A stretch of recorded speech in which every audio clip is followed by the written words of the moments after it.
A word for the nation. Algernon. Charles Swinburne. A word across the water against our ears is born, of threatenings and of slaughter, of rage and spite and scorn. We have not, Alec, an ally to befriend us, and the season is ripe to extirpate and end us. Let the German touch hands with the Gaul, and the fortress of England must fall.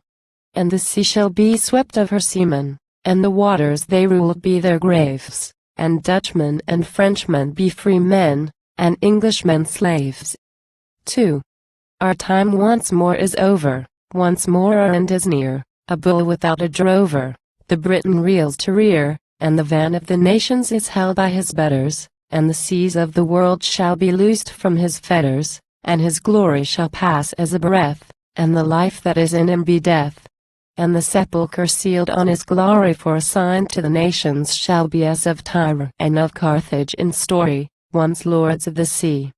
3.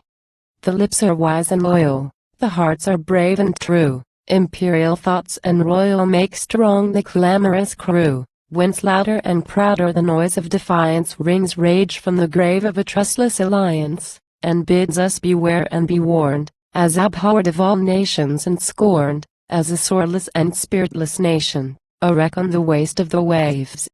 So foams the released indignation of masterless slaves. 4.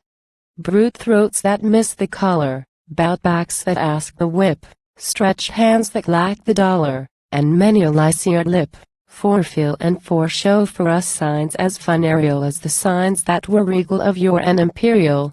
We shall pass as the princes they served, we shall reap what our fathers deserved, and the place that was England's be taken by one that is worthier than she, and the yoke of her empire be shaken like spray from the sea.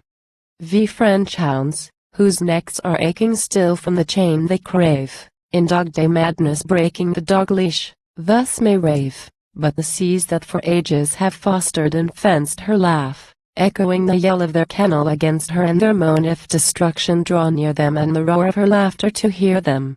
For she knows that if Englishmen be men their England has all that she craves. All love and all honor from free men, all hatred from slaves. 6. All love that rests upon her like sunshine and sweet air, all light of perfect honor and praise that ends in prayer, she wends not more surely, she wears not more proudly, than the token of tribute that clatters thus loudly, the tribute that foes when they meet that rattles and rings at her feet, the tribute of rage and of rancor, the tribute of slaves to the free, to the people whose hope hath its anchor made fast in the sea. 7. No fool that bows the back he feels fit for scourge or brand, no scurial scribes that lackey the lords of Lackeyland, no penman that yearns, as he turns on his pallet, for the place or the pence of a peer or valet, no whelp of as courage a pack as the litter whose yelp it gives back, though he answer the cry of his brother as echoes might answer from caves, shall be witness as though for a mother whose children were slaves. 8. But those found fit to love her, whose love has root in faith, who hear, though darkness cover time's face, what memory saith, who seek not the service of great men or small men but the weal that is common for comfort of all men, those yet that in trust have beholden truth as dawn over England grow golden and quicken the darkness that stagnates and scatter the shadows that flee, shall reply for her meanest as magnates and masters by sea. 9.